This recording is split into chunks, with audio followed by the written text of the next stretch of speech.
So, as a college student, you have two ways of engaging there. You either are a commuter or you're a dormer. And for me, I became a dormer sophomore year, so I must drive 1 hour from Ontario all the way to Azusa. But technically, it should be 35 minutes, but LA traffic. Thank God for that. And as a commuter, sometimes we need something to get through our drive, and many commuters find that it is music. And for me, I have taken the liking to Orthodox hymns, and apparently this kind of music has, for some reason, got me into a driving mood, which is a little ironic because sometimes we'll be stuck in traffic and we hear these very low hymns and low voices as they sing praise to God. And one hymn that kind of caught my mind is this hymn by Boris Ledakovsky. It's called "We Have No Other Help." And in the language that is used, it's called Church Slavonic, and it's a kind of language that has been descended from time of the Eastern Orthodox Church, and it's kind of delved into this interesting language, and this is the main, and I tried my best, even in the day before, to pronounce this, me ichons postis. Oh man, I'm glad I'm Indonesian, but I would say that word, it continues throughout the hymns, and it translates to "we have no other help." And I got to this idea, and I was listening to that hymn when I had to build up for this sermon. And I was wondering, throughout the Bible, where do we kind of see that theme more prevalent? We have no other help. And to this I say, yeah, there is a story that I believe kind of fits this kind of title as well. And if I were to start off the Bible story, and if I said this, there was a man in the land of Uz whose name was, that's right. And that kind of story, I was thinking like, Job and help. There's kind of, it's not, we don't really think that immediately, but I kind of wanted to delve into that. So yes, today our story is the story of Job. And of course, it's the story that we use when we want to portray a man that will suffer the sin of the world, the complete, absolute suffering of it when it comes down on him hard and hard and hard. But it's also what? It's a story of perseverance. Perseverance in the name of the Lord with faithfulness and continued service to him. As children, youth, and adults, the story has been drilled into our mind to be encouraged and to follow Job's example because he had continued perseverance against the wiles of Satan. Now, if we turn to Job chapter 1, verses 13 to 22, we see what? And this is kind of the progression that we see what he has lost. First, he loses his what? His oxen, his donkey, and his sheep. He loses his property. And then through a tragic devastation by the wind, he loses all his sons and daughters in one fell swoop. Not just day by day. It's one fell swoop. Can you imagine the tragedy? He has lost his children. And yeah, that was it, right? No, Satan, Satan, he's such a sore loser. He cannot handle when someone is still in love with God and someone still stands with him. So what does Satan do? He goes to Job and he says, you will lose your cleanliness, the softness of your skin. You will have boils from head to toe and he will feel pain. Job has lost his health. Additionally, we can see at the end of Job chapter 2, verse 9, what do we see? Then his wife said to him, do you still hold fast to your integrity? Curse God and die. He loses the respect of his wife in that case. Church, there is all we can possibly lose. You can think of like what you can all lose. Think of all that you possibly could lose. And now look at what Job has lost. He has lost it all. And we know the rest, correct? Job has 3 friends that comes along and they try to console him because that's what good friends do. We go to our friends that are in suffering and we try to console them. And it seems that throughout the rest of Job, his friends, they have this kind of contentious dialogue with him. And Job, and the key thing that we tell during our children's story is that Job still believed that he was innocent. He still believed that he was, pardon me, that his suffering, he still could not comprehend, how is this happening to me? And then when you hear, but I want to also turn to Job chapter 2, verses 12 to 13. And we actually see, though, I did say that earlier, but we kind of see, look how his friends react to him. And the text says, and when they raised their eyes from afar and they did not recognize him, they lifted their voices and wept. And each one tore his robe and sprinkled dust on his head toward heaven. So they sat down with him on the ground 7 days and 7 nights, and no one spoke a word for him, for they saw that his grief was very great. Suffering suffered in silence. And those friends, they noticed that in Job. So they at least still in the beginning, that's what they did. They saw their friend and they held to him. And I just want to ask some questions on this. We see a man, you see your friend like Job, and you just ask yourself, how does a man recover from that? What can you, if you were the friend of Job, what can you possibly tell that man how he can recover from that? Ask yourself, will your word relinquish his suffering, or will it simply add to the suffering? When we hear the story of Job, we nod our head, yes. What a suffering. That is terrible. Affliction to happen upon a man. But at least he kept his faith, right? That's the main moral we try to drive into our children. At least he kept his faith, he kept his confidence in God, and therefore, in the end, he would succeed. But I asked this when I was reading the story, but how long would you or I would have lasted if we had gone through what Job have gone? How long would we have gone through that suffering until we would have listened to maybe the words of Job's wife, to curse God, as she has said? After your job, your house, your car, your savings, your children, or your family is lost, how much longer until your faith is lost? What a suffering for Job. What a suffering. Now, if we dive into the kind of dialogue that Job has with his friends, they tell him these things. They tell him, well, Job, maybe you have sinned. Maybe you just need to repent, and then God will restore you to what you have lost. Now, Job, what does he reply? Job replies that he has done neither. He thinks like, could I possibly have done to God? I've been a faithful servant for him. And he makes sure to mention that, maybe good or bad things can happen to good or bad people. That is kind of the point that Job is debating with himself, and his friends as well. And then while this dialogue happens, a great storm comes in, and then that's when God finally reveals himself to Job in chapter 38. But does God give straight answers? Through the Bible, maybe that's not the case. In chapter 38, if you look at this, God says to him what? He basically gives Job the most intense interrogation of all time. He says, Job, where were you when I laid the foundations of the earth? Tell me if you have an understanding of what I was doing there. He also asked, around verse 5, who determined its measurements? Surely you know, Job, right? Who determined how tall the mountains were going to be, how small those little mustard seeds were going to be? Who know? Did you know that was going to happen, Job? God is saying to Job, yes, Job, you understand me, right? And the Lord tests Job to try to answer these questions we clearly know both Job and we do not even understand at all. One of my favorite verses has to come from in chapter 38, verses 19 to 21. 19 to 21. It says, but mine and, that is not Job. Wow, I did not flip right. Pardon me. For it says here in Job chapter 38, 19:21, where is the way where the light dwelleth? And as for darkness, where is the place therefore? That thou shouldest take to the bound thereof, and thou shouldest know to the pass to the house thereof. Knowest thou it, because thou wasn't then born, or because the number of thy days is so great? He's basically asking Job, like, Job, there's all this common knowledge you know. You can see with observation. You know the days, you know the stars, you see the earth, but still you cannot comprehend fully what I am. That is what the Lord poses to Job. And with these pressing questions, right, Job will eventually repent in chapter 42, verse 5 to 6. For Job says, I have heard you, and by the hearing of the ear, but now my eye sees you. Therefore I abhor myself and repent in dust and ashes. With this repentance by Job, God restores his property, his children, his health, and not just fully restores it, he gives him twice as much. Besides being the creator and father of things, it seems God is the greatest insurance provider of all time. Blessings be to him.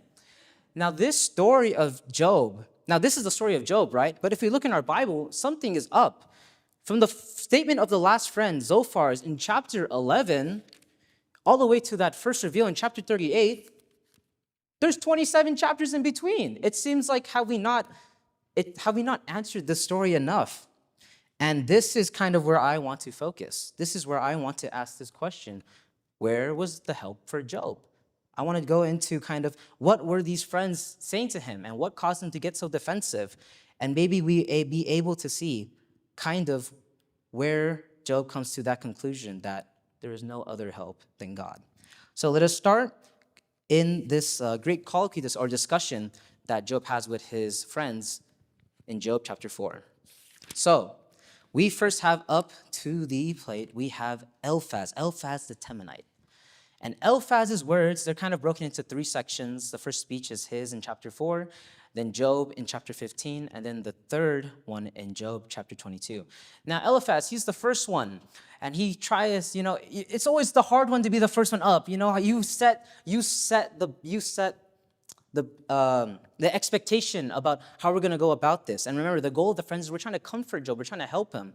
So what does Eliphaz do?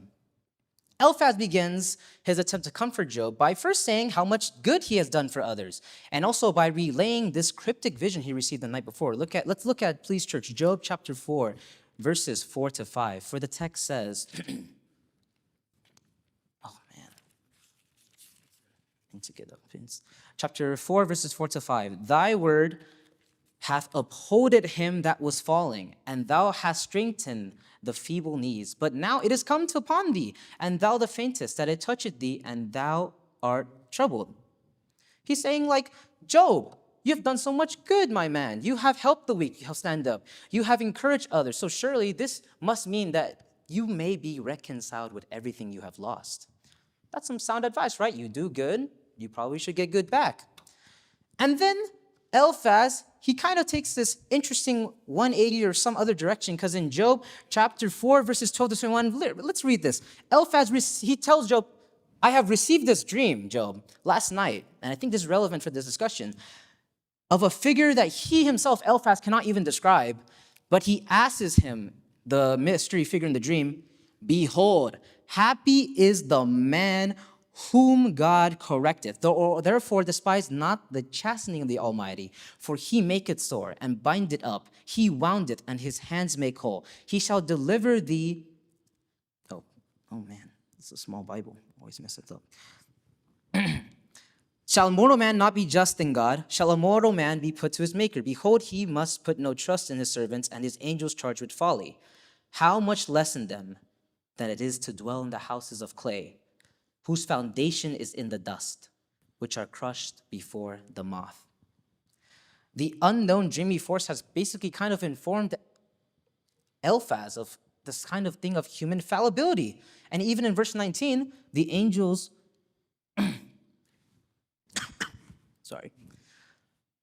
that of the angels' folly, that of, in verse 18, the angels' folly, the angelic folly, that of maybe angelic fallibility.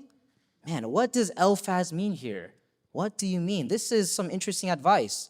Now, Eliphaz continues his dialogue in Job chapter 5.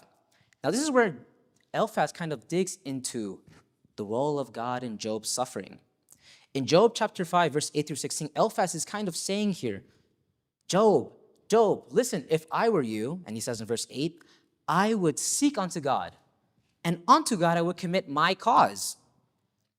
He continues going through, as we look through 6 through 18, he kind of says these things like, Job, God does great and marvelous things. He disturbs the crafty or the schemers. He rewards the wise, and he brings out the needy or the wrath out of the mighty sword, and shuts the mouth of injustice.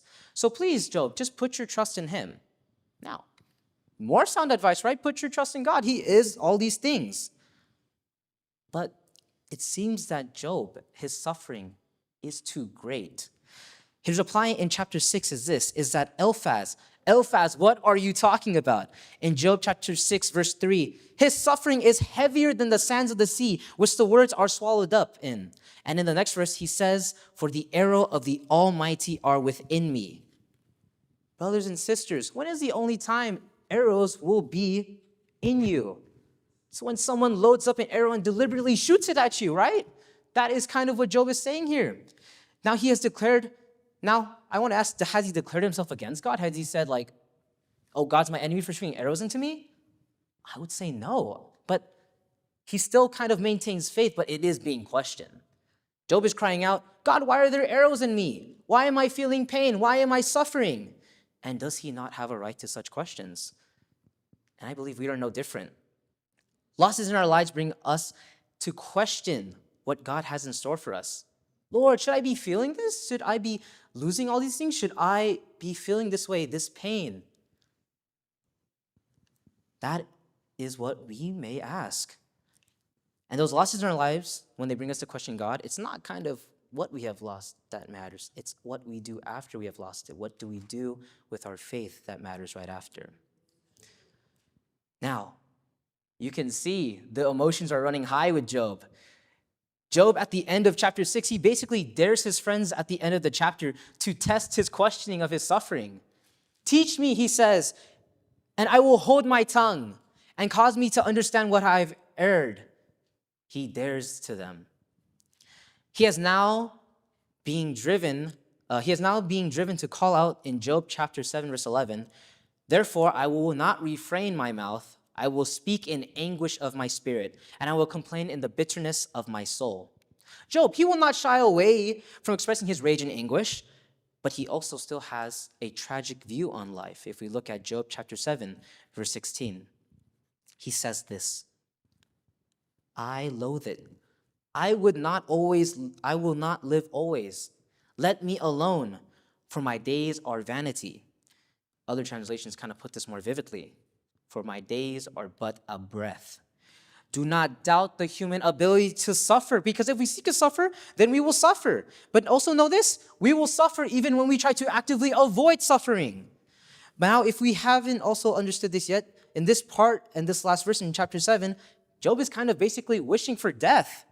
And that is the worst result of the experience of suffering, the will and intention for us to take our life. When we are in a place like we are, like the friends of Job, I want to ask you, how will you ask your Job how to not suffer? How will you be his help? So Eliphaz, as we read, he did not quite give Job his help, and he did not start off this dialogue a little well. But it's a good thing we have 2 more friends to go. So we have 2 more chances, right? We have 2 more chances to get Job his help. So the next batter up, we have Bildad the Shuhite. And he has quite a different take, if you want to say. He straight up goes up to Job and he tells him in Job chapter 8, verses 4 to 6, if thy children have sinned against him, and he have cast them away for their transgressions, if thou wouldest seek unto God betimes and make thy supplications to the Almighty, if thou wert pure and upright, surely now he would be awake for thee, and make the habitation of the righteous prosperous. Bildad is saying, Job, maybe it's not really your fault. Maybe it's your children. They probably committed that grave sin, and therefore it passed on to you. And therefore, maybe that can explain why you are suffering right now, Job. Wow. There's the devil's advocate, and then there's Bildad. He just straight up said a different side of that idea, and maybe we have to think for him, Bildad's reasoning is this, maybe. There cannot be consequences without actions to cause it. For he says in Job chapter 8, verse 15, he shall lean upon his house, but it shall not stand. He shall hold it fast, but it should not endure. He's saying to Bildad, saying to Job, there's no way you can suffer this level unless you have committed an equally quantitative amount of sin. Okay, great advice, Bildad. Wow, to the man that is suffering right now. But I mean, brothers and sisters, when was the last time you worried about the repercussions of your sin? Did you worry about the damages of the lies that you told another would cause upon your life? Did you fear about the amount of pain that you would feel after you have unjustly wronged another? This is such an interesting idea that Bildad has posed. Now, Bildad will kind of affirm your answers here, as he says in Job chapters 8, verse 19 to 20, behold, this is the joy of the way, out of the earth shall others grow. Behold, God will not cast away a perfect man. Isn't that a comforting statement? Now, do we think that Job's spirits is finally brought up? Has he gotten his help? Probably not, since we still got the other friend to go. But let's look at Job's reaction in chapter 10 of the book of Job. And Job says just straight up in verse 2, I know it is so a truth, but how should a man be just with God? Bildad, my brother in the Lord Jehovah, that may be a truth, but how can I prove that I am just against God? This is God we're talking about. His level of justice is so much greater than my level of justice. You know, here in the United States, we have our level of justice. We got our federal system. We start with the city, county, state, federal, and the federal government. To Job, he's kind of saying this, understanding God's justice is the equivalent of us saying locally, in the local level, us going all the way to the Supreme Court and saying we have the same level of justice and we can comprehend it. This is kind of what he's saying. I can't build that. I cannot comprehend the level of God's justice that you're telling me I am suffering, because he has such a great amount of justice. He has the ultimate level of justice. And who else would cry out like Job when he states in Job chapter 9, verse 32, "For he is not a man as I am." God is not a man as I am, that I should bring him and we should come together in judgment. He's saying, Lord, I will accept my suffering and I will accept my judgment only if we can come together and understand why I am suffering this judgment. Or you can tell me what is my judgment and help me understand this together. Poor Job. And brothers and sisters, can you see the sufferings of Job when he tries to think back? And when can you also sympathize with Job and empathize with him as well? Because you may have had that same moment as well, where you tried to understand God, but of course you may have gone into the confusion of trying to understand him. Where you thought you were close to understanding what God wanted you, and then a single yank of your mind and you finally are back to square one. Have you ever been in that moment? And alas, that is just kind of the consequence of trying to understand God. A Christian philosopher and writer that I read in his book called Orthodoxy, G.K. Chesterton, he wrote this, talking about the logicians and mathematicians that try to empirically prove God with all their math and their numbers and their data. He says, it is the logician who seeks to get the heavens into his head, who tries to understand heaven, and it is his head that splits. That is how huge heaven is. To try to comprehend it, and you try to say it out, and you try to logically reason, okay, this is how heaven works. 1 + 1 = 7. No, you're gonna make your head split. And Job has finally also reached that conclusion as well. You know, his cries of anguish, if you can continue into chapter 10. And you may know how this feels. George, look at these lines when he cries out. In verse 8, thine hands have made me, fashioned me together, yet doth thou destroy me. Verse 16, for it increaseth, thou huntest me as fierce as a lion, and again thou showest marvelous upon me. Verse 17, thou renewest thy witness against me, and increaseth thy indignation upon me. Changes and war are against me. He's feeling that an army has now attacked him with all this suffering. Something has been sent to invade him. Remember those arrows? There's hundreds more of those arrows being shot down when he tries to understand God's justice. So now it's not only understanding why these sufferings are, it's understanding why these sufferings are happening. You know, we cannot have suffering if there's some level of judgment. That is kind of what Job is arguing with Bildad here. And Job is crying out to God, why? The Lord created Job infinitely smaller than him. So how can he expect Job, and Job is saying this, how can God expect me to go all the way up to his high level? He created me so small, so weak, so meek. And that is the situation Job is currently facing here. You know, why does he need to let all of these things happen to him? And it seems that now we have confirmed that Bildad cannot give Job his help. Eliphaz and Bildad, they failed to give Job his help, but surely Zophar, he can come in and save the day. And it seems Zophar also cannot save the day. He does not understand the assignment, and he actually accuses Job even harder than Bildad. You know what Zophar says? He says this in Job chapter 11, verses 5 to 7. But, oh, that God would speak and open his lips against thee, and that he would show thee the secrets of wisdom, and they are double to that which is. Know therefore that God exact of thee less than thine iniquity deserveth. Canst thou be searching find God? Canst thou find out the Almighty unto perfection? Zophar, what are you doing? According to this man, Job's suffering is less than what he deserves. He hasn't even reached the level of suffering, according to Zophar, he actually needs and actually deserves. What is this? And apparently to Zophar, Job is hiding something. He's hiding some secret sins that he doesn't want to tell his friends, as if he's being very deceptive to maybe manipulate them and trick them into thinking that he doesn't deserve this suffering. Man. And reading this, you know, I was reading this part and I was a little stuck on this. I'm like, how does he get to this answer? Wow. And he concludes Zophar concludes his first speech by mentioning in Job chapter 11, verse 20, but the eye of the wicked shall fail, and they shall not escape, and their hope shall be as giving up of the ghost. Wow. The wrong, dear Job, according the wrong people, Zohar says to Job, they will be fully condemned. And it seems, Job, you are one of those people. And that is a great way to help your friend, apparently. Hey, like we say in my house, adu. So Job responds. And Job, of course, he will respond as he responds to everything. And he responds to his friends by calling out his friends' folly, calling out their attempts to talk to him. He says in Job chapter 12, verse 2, "No doubt, but ye are the people, and the wisdom shall die with you." Harsh. Job maintains his innocence. He maintains he cannot understand what is God's will here. And he definitely opposes whatever advice his friends are supposedly have concluded for him. Clearly, Job is looking for his help, but the help cannot be found with whatever his friends has given him. And he seems now he desires the source. He needs to go straight to the source. He desires God. In Job chapter 13, verses 3-4, he says this: "Surely I will speak to the Almighty, and I desire to reason with God. But ye, friends, ye are forgers of lies. Ye are all physicians of no value. You are not even worth to go to ask for help."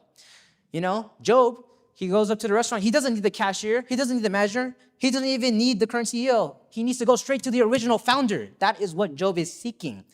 And now when we continue to follow Job from this point onward, we start to see and we start to dive deeper into the actual category that Job is placed in. As when I was a little child coming here to Rancho, Cucamonga, we used to have this little graphic, and it was all the categories of the Bible. And who knows which category the book of Job is considered in? Who knows? Poetry, right? And this is kind of where, if we go deeper into the book of Job, this is where we see the more poetic elements of it. He I guess with poets, it gives them the excuse to dive even deeper about what matters about the world. And I hope that's okay, even though I know it's Sabbath day of rest, but maybe we can give our brains a little bit of activity. So let us go into it. In Job chapter 13, verses 17-19, this is what it states. He says, "Hear diligently my speech and my declaration with your ears. Behold, I have ordered my cause, and I know I shall be justified. Who is he that will plead with me? For now, if I hold my tongue and I give up the ghost." He's saying, listen to me. I declare my innocence. I know what is right, but who will support me in my endeavor to be exonerated? Brothers and sisters, when did you feel like your word was against the world? A conflict that was so strong, you cannot even trust your friends and family, your closest friends. This is unfortunately the state that the suffering of Job has placed upon. This is the state that all suffering puts against us. It makes us feel that we are alone in suffering, that we cannot rely on our father, our mother, our sister, our wives, our husbands. We cannot go to them for help because it is our suffering. We're the ones feeling suffering, and that is the danger. That's what Satan was trying to do with Job. He was trying to isolate him away from God. That is the folly of suffering. That is tragic, right? It stretches to the bonds of friends and family. The suffering will tense that stretch, how elastic it will be until it goes to the point of ripping off. In chapter 14, Job continues to question not only that of why he's suffering, he now goes even further. He questions that of life, the death, and even the afterlife. He says in Job chapter 14, verse 13-4, "Oh, that thou wouldst hide in my grave, that thou would keep me secret. Untidily wrath be past, that thou wouldest appoint me a set time. And remember, if a man die, shall he live again? All the days of my appointed time will I wait till change come." That's the one thing about suffering, though. It gives the sufferer time to think, ponder, and maybe in a new perspective, try to understand what is going on with me. And of course, what is going on with your plan, God. And this experience is not very exclusive to Job. We see a lot of cases where suffering gives people just the ability to just think more. In the Psalms, David expresses both suffering, but also he goes through glory as well. In Jeremiah, he was called the weeping prophet. He was thinking all these things even though he had to go through that suffering. And of course, Jesus, begging for his Father for mercy while in excruciating pain during crucifixion. Much thought is thought. And we have definitely the benefit of hindsight, as we can go into the New Testament, and that is filled with so much advice against suffering, anxiety, and fear. You know, Job could not, at this time, he wasn't able to turn to Romans chapter 8, verse 18, and be able to read Paul when he says, "For I reckon that suffering of this present time are not worthy to be compared to the glory with that of God is revealed in us." We have to be thankful we have that text. We can go into those texts. But it seems Job, man, he is alone in this. And these three friends are not helping. So where can he find his help? You know, that's the thing about friends. At least with these friends, they will stay for a second round. So now for the second round of dialogue, because the first time was around, so they say we have to go round two. Job and his friends, they continue this dialogue. Eliphaz, he begins a new argument. He says in Job chapter 15, verse 15, he states this. He says, "Behold, he putteth no trust of his saints, yet ye, the heavens, are not clean in his sight." He also says again in 16, "How much more abominable and filthy is this man which drinketh iniquity like water?" Job, there is righteousness and there is whatever you are. Iniquity, which is like immorality and gross behavior. He's saying that Job consumes this daily like drinking his water. What is this? He's now gone from being, at least Eliphaz, he was at least the more tame, right? He told him like, "Okay, Job, you've done some good in life. You can at least..." Now why is this second round? Why is he going harder, hitting on him? He's saying like, "Job, now you consume iniquity like water." Okay, well, Job replies to Eliphaz saying in verse 2, he calls him what? He says in verse 16, chapter 16, verse 2, he says, "I have heard many such things, miserable comforters, all ye all." So he's saying what they are. "I'm not feeling very helpful. You guys are not feeling helpful." Do they feel helpful right now? No, very miserable. And remember, Job's friends, they're still not agreeing, even less understanding him. They're not even understanding his suffering. They continue to try to find out if there was something that was wrong that caused him pain. But remember, once again, that they haven't lost what Job has lost. They still got their families. They still have their properties. They still have clean skin. Job is probably talking to them with all these boils on his head and his arms and his legs, still in pain. They do not have that. They have the hindsight of being all okay. And congregation, I just want to ask, sometimes, like, are we not the same as well? At times, we praise the Lord, and we give him all the glory. But is that magnitude the same during our time of suffering? When we are reaching the state of Job here, can others more fortunate understand what we are going through? In discussion between these four, something is getting lost in the translation. Something is getting lost that friends should have. Love. It may be implicit with what Job is saying when they're being concerned with him, but it's not being explicitly said. Where is it, the love, when you call out your friend and you tell him that he is drinking iniquity daily? Where is the love there of friendship? But Job, he does not back down. He uses absolute language. And of course, that caused conflict with his friends, where he says in verse 7 of chapter 16, "For not any injustice in my hands, but also my prayer is full."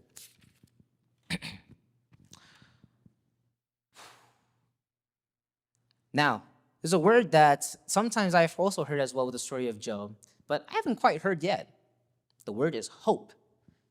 Yes, Job, where is your hope? Where is your hope that God will come in and save him with you? Job says in Job chapter 17, verses 13 to 16, he says, "If I wait, the grave is mine house.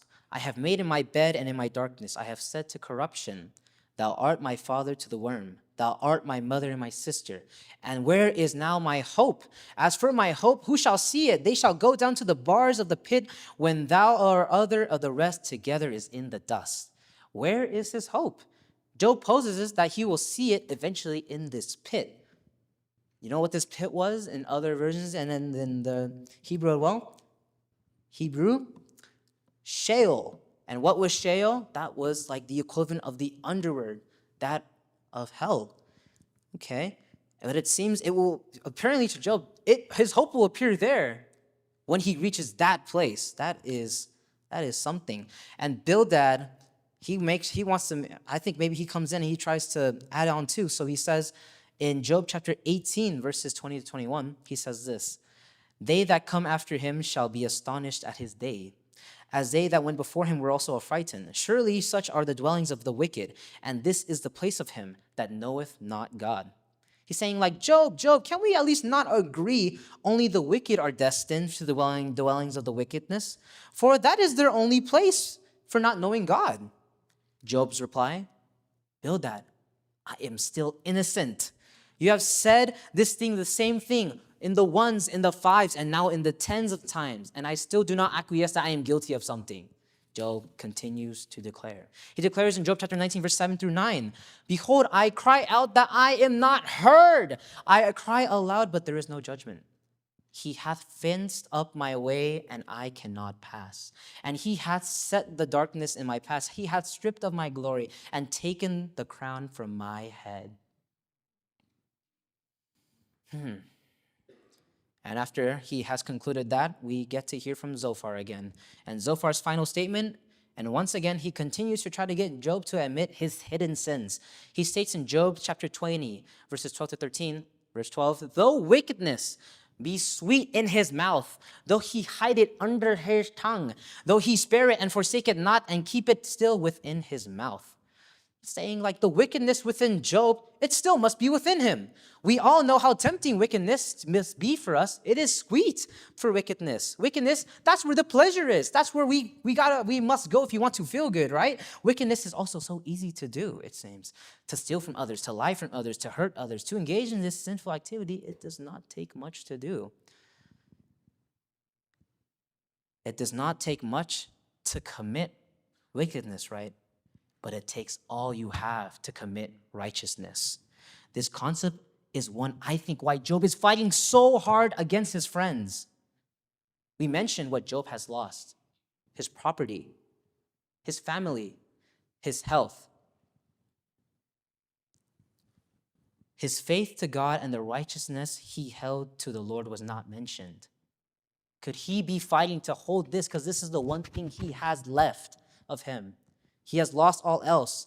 This righteousness that he's holding, this faith, this may be what he is defending against his friends so hard against. And that's why he does not want to admit he is guilty of something. It is like one of the last things he has to himself besides the life he is holding. Is he able to talk to these friends? And Job strikes down on Zophar's argument by simply saying in Job chapter 21, throughout verse, if you look in this huge passage from 7 to 15, he kind of says this, that the wicked may also prosper despite their wickedness. So yes, wicked people, they may also prosper while they're wicked. But dear Zophar, the wicked may hide their wickedness.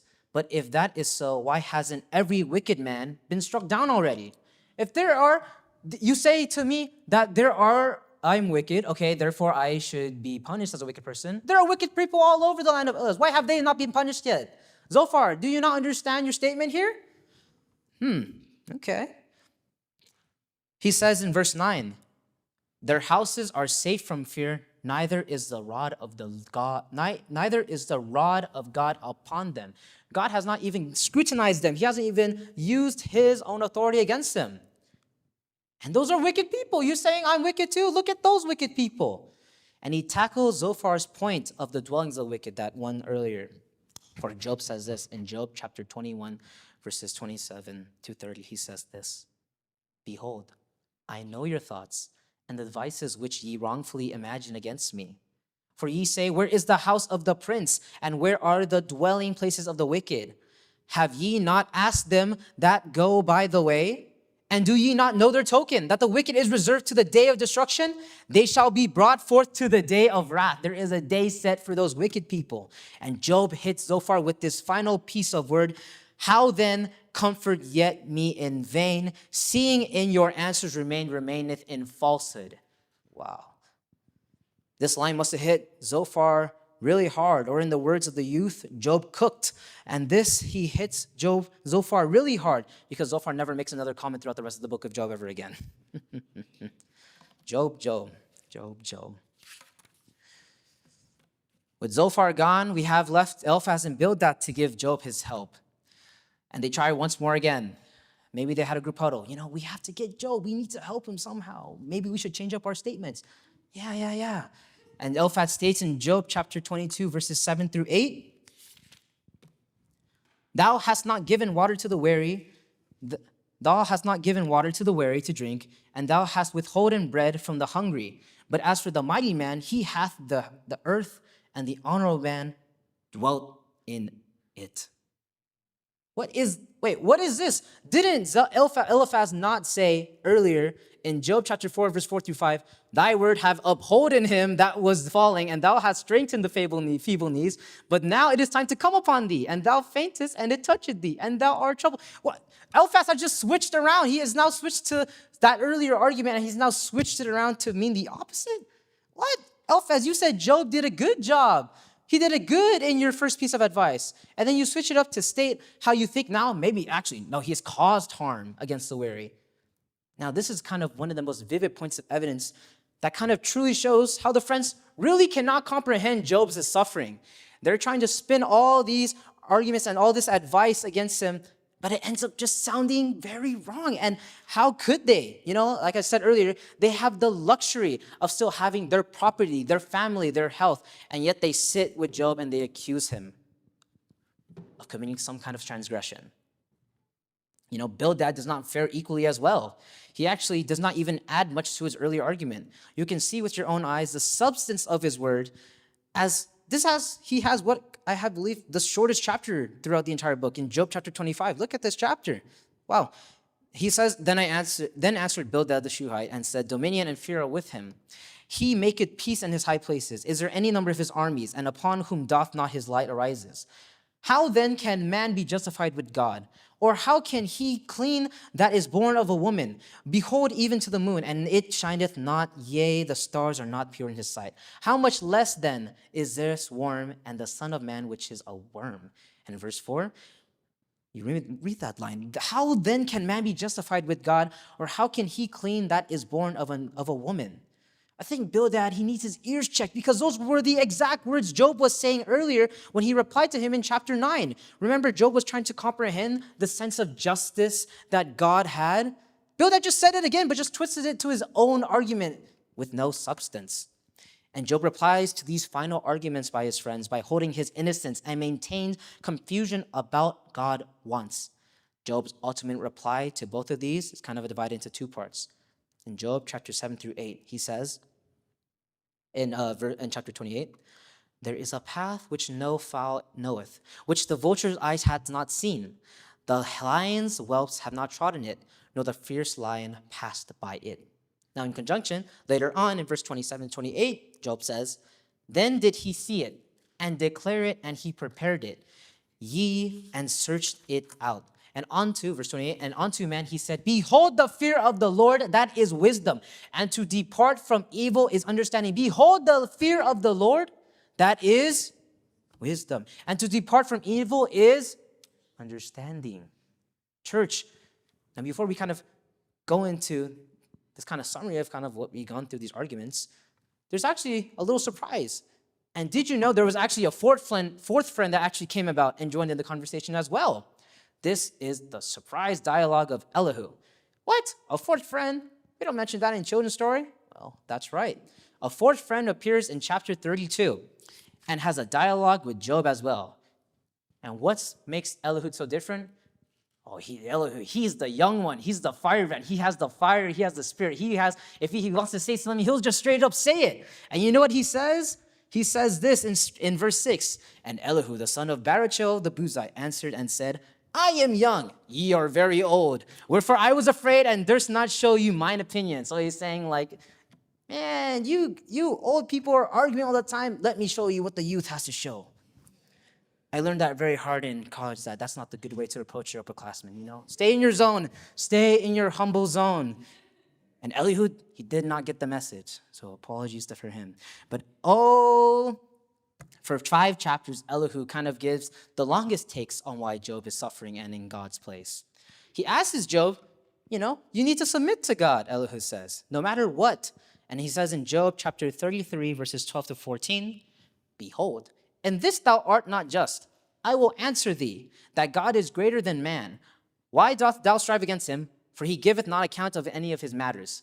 For God speaketh once, yea twice, yet man perceiveth not. Elihu says again in Job chapter 35, verse 12 to 13, There they cry, but none giveth answer. Because of the pride of evil men, surely God will hear vanity. All neither will the Almighty regard it. Elihu says to Job, Job, the pride of evil men will not even touch the ear of God. Our qualms are nothing to him, nothing. And finally, he extols to God's greatness in verse 23. Touching the Almighty, we cannot find him out. He is excellent in power and in judgment and in plenty of justice. He will not afflict. In verse 24, men do not therefore fear him. He respected not that are wise of heart. Now, why do we not really remember Elihu? I would say it's probably because he never really gets a reply from Job. And also his points are somewhat a mirror between that of his friends and Job and a mix of that.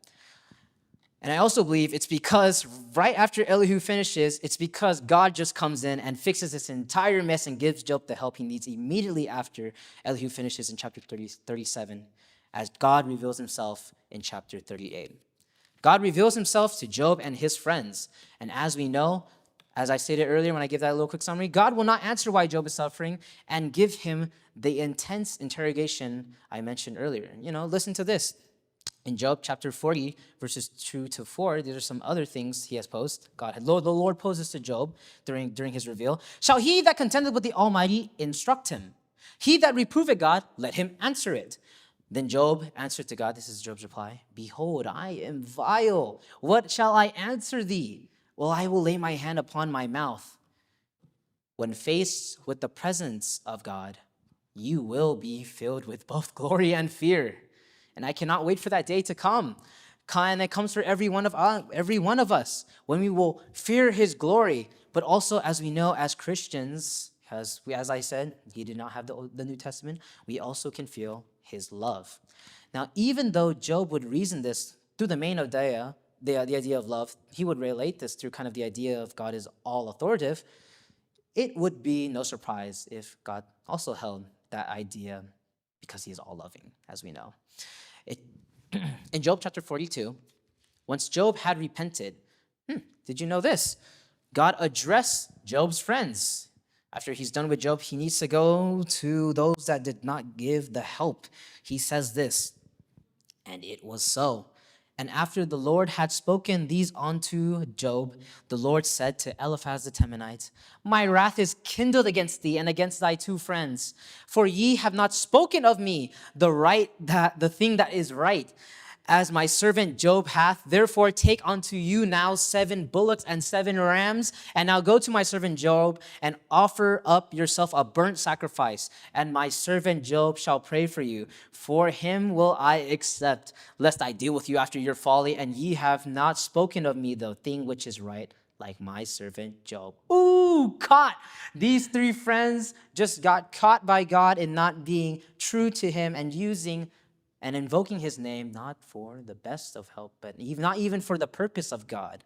And God tells him, you better reconcile with Job, or else you will get to fear suffering as well. That is the Old Testament God we know, right? Ooh. And now, I also see this as, we also see there's like an element of forgiveness he kind of posed here to these 3 friends as well. And so Job is reconciled finally. We finally got to his help. Why he was suffering and how to help himself out of it as it was reached, it was not through Eliphaz's critiquing consideration to correct his own behavior in the face of God to redeem his sin. It was not out of Bildad's idea that retribution, it must occur at the action of some source. And it definitely was not Zophar's idea that Job was just a liar hiding under sin. It took Jehovah himself to come down to Job and remind him in this world that he has so created all comes from the Lord. For God saith unto Job in chapter 41, verse 9 to 10, Behold, the hope, that word, right? I remember I said that earlier. How long until the word hope comes again? Behold, the hope of him is in vain. Shall not one be cast down even at the sight of him? None is so fierce that dare stir him up. Who then is able to stand before me? These friends of Job, They came in trying to give him help, trying to comfort him, and that is quite all right.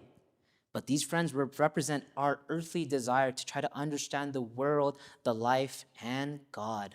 But there is a major issue, brothers and sisters. Remember, we are not God. We only have his image. We don't have the full image. We are not fully him. We cannot empirically prove things about the Lord. We cannot try to solely rely on our reason to understand every single point of order in this world. The Lord knew what was best for us, and he knew we needed a point of reference.